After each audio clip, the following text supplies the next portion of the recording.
당신의 기도는 정말 하나님께 들려지고 있습니까? 수십 년간 기도해도 응답이 없어서 포기하고 싶었던 적이 있으시죠? 하나님이 정말 살아계신지 의심하며 밤잠을 설친 적이 있으시죠? 남들은 기적을 체험했다고 하는데 왜 나만 조용한지 궁금했던 적이 있으시죠? 3000년 전에도 똑같은 고민을 했던 한 여인이 있었습니다.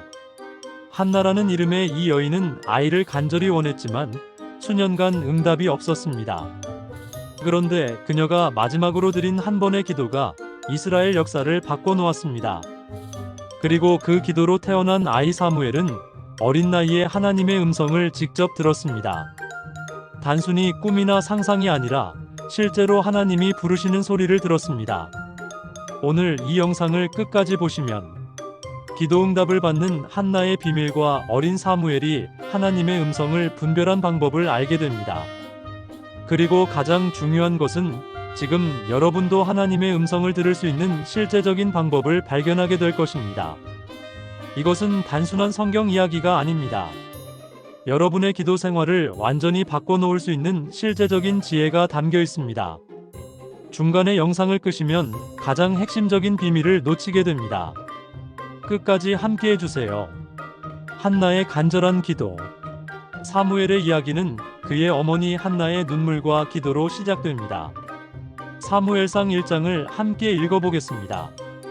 에브라임 산지 라마다임 소빔에 에브라임 사람 엘가나라 하는 자가 있었는데 그는 여로함의 아들이요 엘리후의 손자요 도후의 증손이요 숲의 현손이더라. 그에게 두 아내가 있으니 하나의 이름은 한나요 하나의 이름은 브닌나더라. 브닌나는 자녀가 있고 한나는 무자하더라.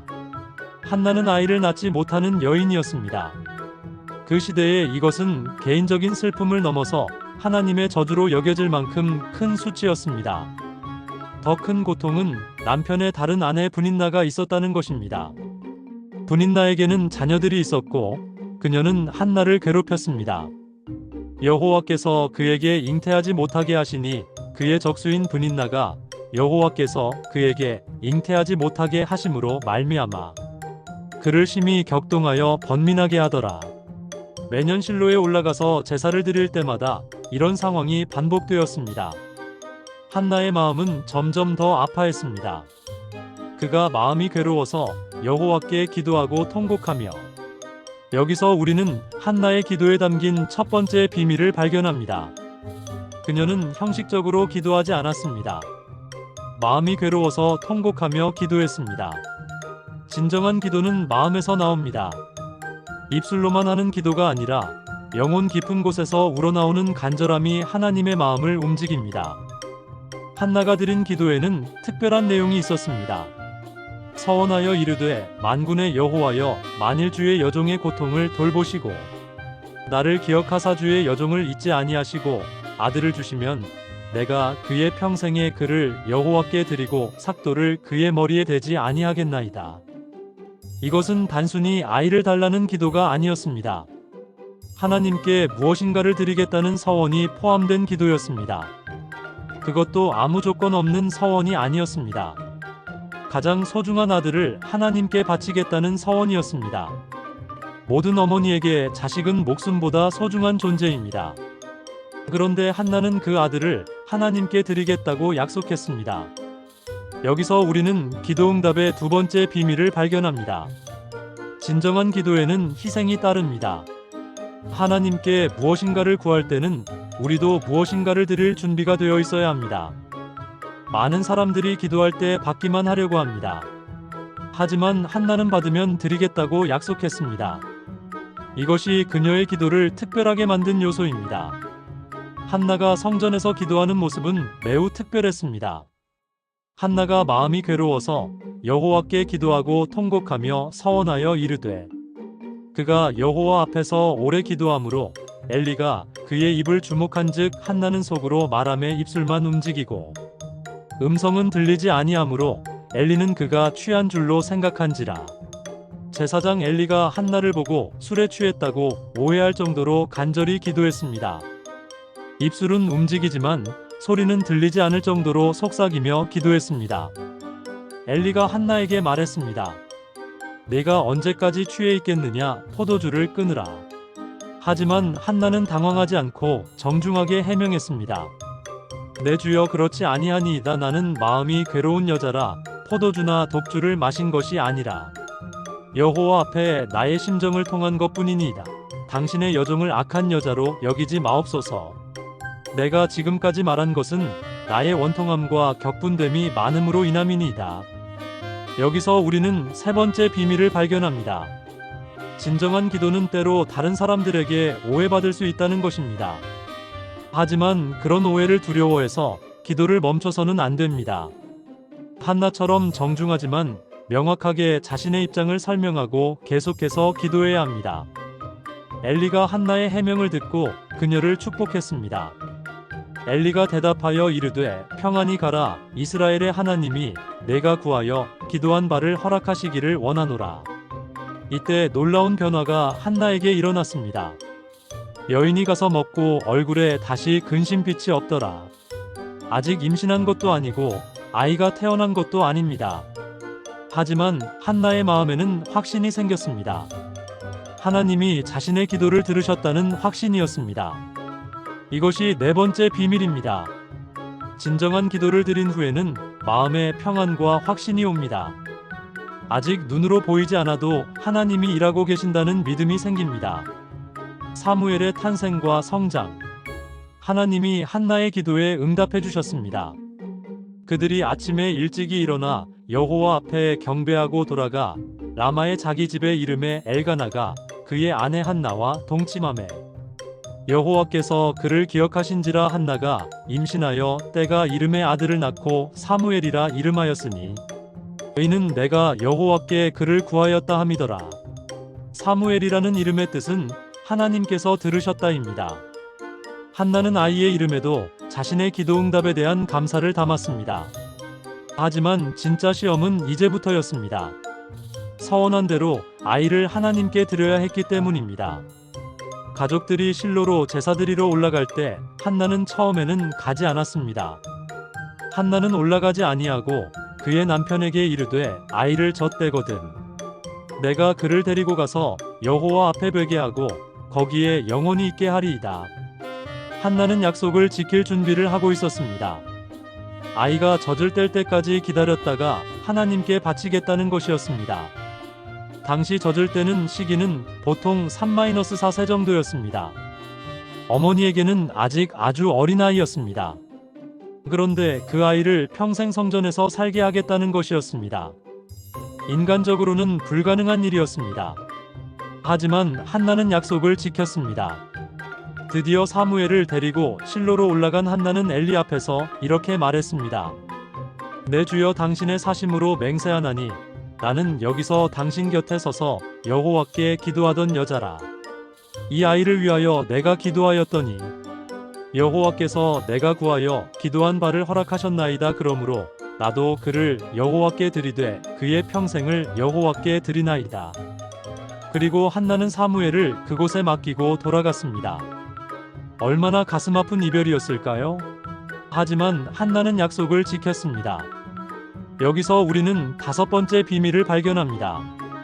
하나님께 드린 서원은 반드시 지켜야 한다는 것입니다. 어려워도 아파도 인간적으로 이해가 안 되어도 약속은 약속입니다.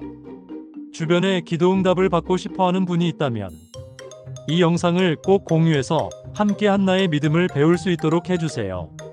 사무엘은 성전에서 자라났습니다. 아이 사무엘은 여호와 앞에서 자라가니라. 아이 사무엘이 어려서 세마포 에봇을 입고 여호와를 섬기더라.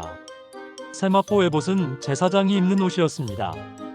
어린 사무엘이 하나님을 섬기는 일에 참여하고 있었다는 뜻입니다. 매년 한나가 올라올 때마다 작은 겉옷을 만들어 가져다 주었습니다. 그의 어머니가 매년 작은 겉옷을 지어 가지고 와서 그에게 입히되 그의 남편과 함께 매년 제사를 드리러 올라올 때에 그리하더라. 이 대목을 읽을 때마다 한나의 모성애가 느껴집니다. 멀리 떨어져 살지만 아들을 잊지 않고 매년 옷을 지어서 가져다 주었습니다. 그리고 하나님은 한나의 희생에 보상해 주셨습니다. 엘리가 엘가나와 그의 아내에게 축복하여 이르되 여호와께서 이 여인이 여호와께 드린 아이 대신에 이 여인으로 말미암아 후사를 내게 주시기를 원하노라 하매 그들이 자기 집으로 돌아가니라. 여호와께서 한나를 돌보심으로 그가 임신하여 세 아들과 두 딸을 낳았고 아이 사무엘은 여호와 앞에서 자라가니라.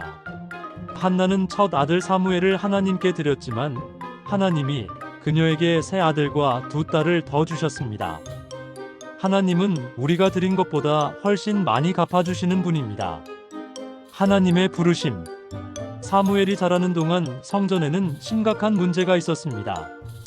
제사장 엘리의 두 아들 홈니와 비느하스가 악을 행하고 있었습니다. 엘리의 아들들은 불량자라 여호와를 알지 아니하더라. 그들은 제사장의 아들들이면서도 하나님을 알지 못했습니다. 제사 드릴 때 백성들의 고기를 빼앗고 성전에서 음행을 저질렀습니다. 그들이 또 회막문에서 수종드는 여자들과 동침하였다 함을 들은지라. 엘리가 아들들을 책망했지만 그들은 듣지 않았습니다. 그러나 그들이 아버지의 말을 듣지 아니하였으니 이는 여호와께서 그들을 죽이기로 뜻하셨음이더라. 이런 상황에서 어린 사무엘은 어떻게 자랐을까요?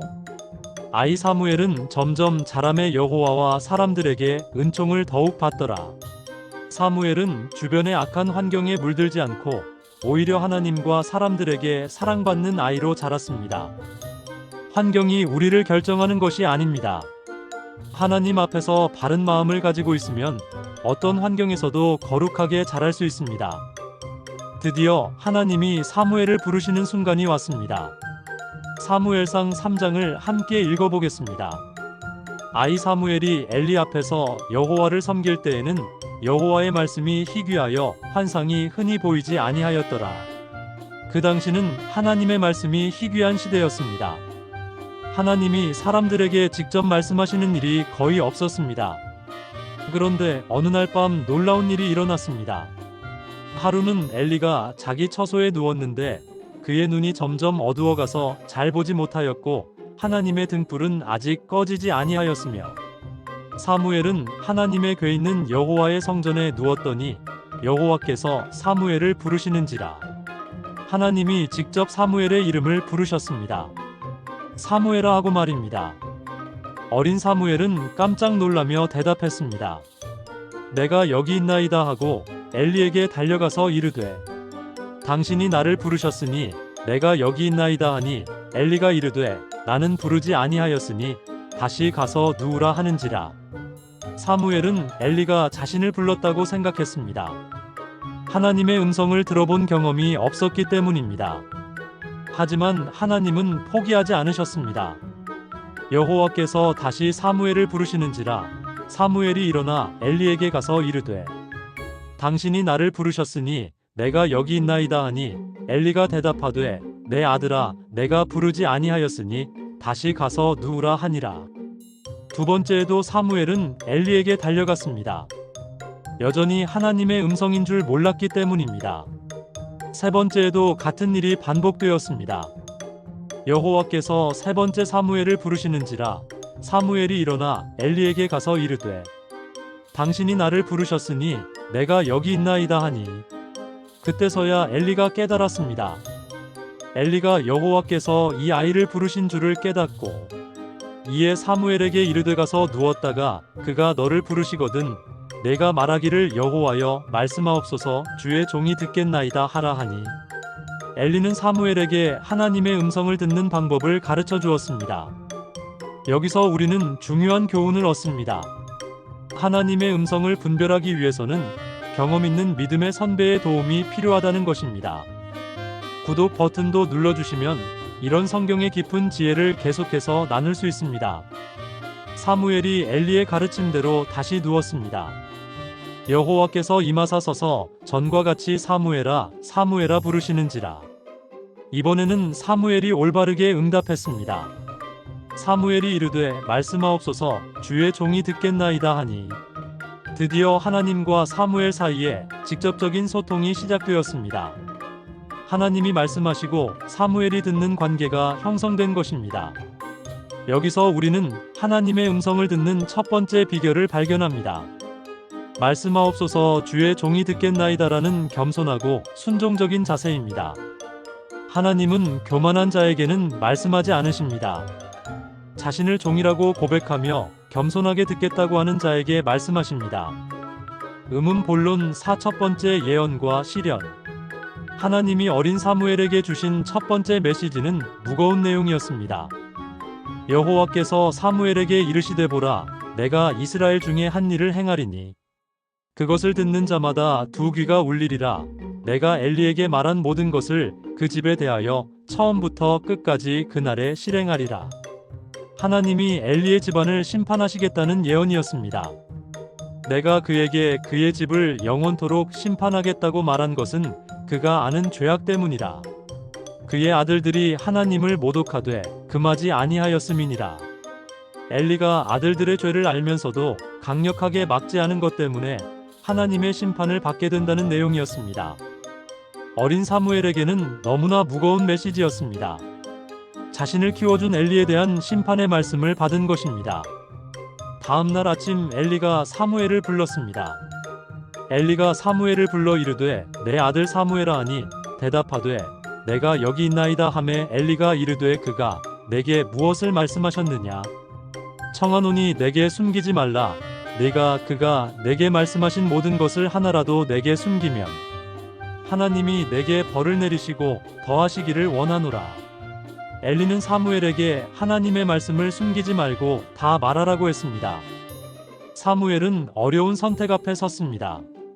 자신을 키워준 은인에게 심판의 메시지를 전해야 하는 상황이었습니다. 하지만 사무엘은 용기를 냈습니다. 사무엘이 그에게 모든 것을 말하고 조금도 숨기지 아니하니. 여기서 우리는 하나님의 말씀을 전하는 자의 자세를 배웁니다. 듣기 좋은 말만 골라서 하는 것이 아니라 하나님이 주신 메시지를 그대로 전해야 한다는 것입니다. 엘리의 반응은 놀라웠습니다. 엘리가 이르되 그는 여호와시니 자기가 보시기에 좋은 대로 하실 것이니라. 엘리는 사무엘을 책망하지 않았습니다. 오히려 하나님의 뜻을 받아들였습니다. 이 사건을 통해 사무엘은 선지자로서 첫 발걸음을 내딛었습니다. 사무엘이 자라매 여호와께서 그와 함께 계셔서 그의 말이 하나도 땅에 떨어뜨리지 아니하시니 하나님이 사무엘과 함께 하셔서 그의 예언이 모두 성취되게 하셨습니다. 온 이스라엘이 단부터 브엘세바까지 사무엘은 여호와의 선지자로 세우심을 입은 줄을 알았더라. 이스라엘 전체가 사무엘을 하나님의 선지자로 인정하게 되었습니다. 여호와께서 실로에서 자기를 사무엘에게 나타내시되 여호와께서 실로에서 여호와의 말씀으로 사무엘에게 자기를 나타내셨더라. 사무엘은 어린 나이에 하나님의 음성을 듣는 특별한 경험을 했지만 그것으로 끝나지 않았습니다. 계속해서 하나님과 교통하며 그분의 뜻을 백성들에게 전하는 선지자로 자라났습니다. 사무엘에게서 배우는 하나님의 음성 듣기. 사무엘이 하나님의 음성을 들었던 상황을 다시 살펴보겠습니다. 하루는 엘리가 자기 처소에 누웠는데 하나님의 등불은 아직 꺼지지 아니하였으며 사무엘은 하나님의 궤 있는 여호와의 성전에 누웠더니 사무엘이 하나님의 음성을 들은 것은 조용한 밤 시간이었습니다. 성전에서 혼자 있을 때였습니다. 하나님의 음성은 대부분 조용한 가운데 들려옵니다. 시끄러운 환경이나 바쁜 일상 속에서는 하나님의 세미한 음성을 듣기 어렵습니다. 엘리야도 하나님의 음성을 세미한 소리로 들었습니다. 바람이나 지진이나 불 속에서가 아니라 고요한 가운데서 들었습니다. 우리도 하나님의 음성을 듣고 싶다면 조용한 시간과 장소를 만들어야 합니다. 핸드폰도 끄고 텔레비전도 끄고 세상의 소음에서 벗어나 하나님과 단둘이 있는 시간이 필요합니다. 사무엘이 하나님의 음성을 들을 수 있었던 또 다른 이유는 그의 순수한 마음이었습니다. 엘리의 아들들은 제사장의 아들들이었지만 여호와를 알지 아니하더라고 기록되어 있습니다. 그들은 죄악 가운데 살았기 때문에 하나님의 음성을 들을 수 없었습니다. 하지만 사무엘은 어려서부터 하나님을 섬기며 순수한 마음을 유지했습니다. 죄가 우리와 하나님 사이를 가로막는 벽이 된다는 것을 기억해야 합니다. 시편 66편 18절에서 이렇게 말합니다. 내가 내 마음에 죄악을 품으면 주께서 듣지 아니하시리라. 하나님의 음성을 듣고 싶다면 먼저 마음을 깨끗이 해야 합니다. 회개할 것이 있으면 회개하고, 용서할 사람이 있으면 용서하고, 바로잡을 관계가 있으면 바로잡아야 합니다. 사무엘이 하나님께 한 대답을 다시 보겠습니다. 말씀하옵소서, 주의 종이 듣겠나이다. 여기에는 두 가지 중요한 요소가 있습니다. 첫째, 주의 종이라는 겸손한 자세입니다. 자신을 하나님의 종이라고 고백했습니다. 하나님이 주인이고 자신은 종이라는 관계를 분명히 인정했습니다. 둘째, 듣겠나이다라는 순종의 의지입니다. 단순히 듣기만 하겠다는 것이 아니라 듣고 순종하겠다는 의미입니다. 많은 사람들이 하나님의 음성을 듣고 싶어 하지만 사실은 자신이 듣고 싶은 말만 듣고 싶어 합니다. 하나님이 축복해 주시겠다는 말은 듣고 싶어 하지만 책망이나 요구는 듣고 싶어 하지 않습니다. 하지만 진정으로 하나님의 음성을 듣고자 한다면 기쁜 소식이든 어려운 소식이든 모든 것을 순종적으로 받아들일 준비가 되어 있어야 합니다. 좋아요 버튼도 꼭 눌러주시면 더 많은 분들이 하나님의 음성을 듣는 은혜를 경험할 수 있습니다. 사무엘의 경우 한 번 하나님의 음성을 듣고 끝난 것이 아니었습니다. 여호와께서 실로에서 자기를 사무엘에게 나타내시되 여호와께서 실로에서 여호와의 말씀으로 사무엘에게 자기를 나타내셨더라. 계속해서 하나님과 교통했습니다. 일회성 체험이 아니라 지속적인 관계였습니다. 하나님의 음성을 듣는 것은 특별한 체험이지만 더 중요한 것은 그런 교제가 일상이 되는 것입니다. 매일 하나님과 대화하고 그분의 뜻을 구하며 그분의 인도하심을 받는 삶을 사는 것입니다. 그러기 위해서는 규칙적인 기도와 말씀 읽기가 필요합니다. 사무엘처럼 하나님 앞에서 살아가는 습관을 길러야 합니다. 실생활 적용과 영적 성장법. 한나의 기도에서 배운 비결들을 우리 삶에 적용해 보겠습니다. 첫째, 형식적인 기도가 아니라 마음에서 우러나오는 간절한 기도를 드리세요. 한나처럼 마음이 괴로워서 기도할 때 하나님의 마음이 움직입니다. 실제로 어떻게 할 수 있을까요? 기도할 때 먼저 자신의 마음 상태를 점검해 보세요. 지금 가장 간절한 것이 무엇인지, 가장 아픈 것이 무엇인지 솔직하게 하나님께 털어놓으세요. 둘째, 받기만 하는 기도가 아니라 하나님께 드릴 것을 준비하는 기도를 하세요. 한나는 아들을 달라고 하면서 그 아들을 하나님께 드리겠다고 약속했습니다. 우리도 하나님께 무언가를 구할 때 만약 이것을 허락해 주시면 저는 무엇을 드릴까요? 라고 물어보세요. 시간을, 물질을, 재능을, 때로는 자신의 인생 계획까지도 하나님께 드릴 준비를 하세요. 사무엘상 3장 19절 말씀으로 마무리하겠습니다. 사무엘이 자라매 여호와께서 그와 함께 계셔서 그의 말이 하나도 땅에 떨어뜨리지 아니하시니. 하나님이 여러분과도 함께 하셔서 여러분의 기도와 헌신이 하나도 헛되지 않게 하실 것을 믿습니다. 구독과 좋아요는 더 많은 분들이 이런 하나님의 은혜를 경험할 수 있게 돕는 일입니다. 다음 영상에서는 다윗과 골리앗의 이야기를 다뤄보겠습니다. 어린 목동 다윗이 거대한 거인 골리앗을 어떻게 이길 수 있었을까요? 그 비결 속에는 우리가 인생의 거대한 문제들을 해결할 수 있는 놀라운 지혜가 숨어 있습니다. 특히 지금 해결할 수 없는 큰 문제로 고민하고 계신 분들, 불가능해 보이는 상황 앞에서 좌절하고 계신 분들에게는 절대 놓칠 수 없는 내용이 될 것입니다. 다음 영상도 꼭 챙겨보시기 바랍니다. 하나님의 음성이 여러분의 마음에 선명하게 들려지시길 축복합니다.